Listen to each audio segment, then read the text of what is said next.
Գյորջյան Կասկադ 60 ամիս փուլային վճարում բազմաթիվ առավելություններ։ Բայց առանց ավելորդ էմոցիաների խնդրեմ։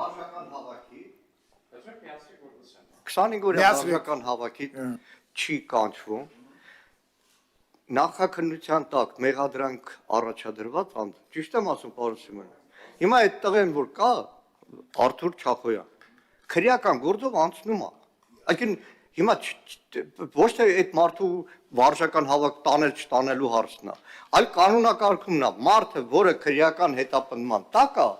վարժական հավաքի չի կանչվում։ Շատ լավ, Ժողովուրդ ջան, թող փաստաբանները այդ հարցը պարզ են։ Հիմա, բայց եթե դուք հարցը քաղաքականացնում եք, պարոն Մանուկյան ջան, մեզ այլ բան չի մնում, քան այդ հարցին քաղաքական անդրադառնալ։ Հարցը լուծված է, պարոն Ալեքսյան։ Պարոն Խաչատրյան, շատ լավ։ Այս հարցը պարոն Չախոյանի մտահոգությունները, որ իրան հատուկ տանում ենք հավաքների, կարծում եմ պարոն Չախոյանի ներկայությունը չի փրկելու այդ խնդիրը եւ ինքը թող կարգավորի իր իրավական հարցերը, ընդ որում իրավական խնդիր էլ չկա, պարզվում է, եթե ինքը քրեական գործով անցնում է, ընդհանրապես խնդիր չկա տանել չտանելու, ճիշտ եմ հասկանում, պարոն Սիմոնյան։ Այս բան չկա։ Իսկ ինչ վերաբերում այն օրենքի նախագծին, որի մասին խոսեցինք, որ կրկնակի ստուգման հնարավորություն ունենք, որտեղ ժամանակին բոլորս էլ գիտենք, որ եղել է գտնվել է լուծում բանակի ծառայությունից խուսափելու։ Այո, շատ լավ։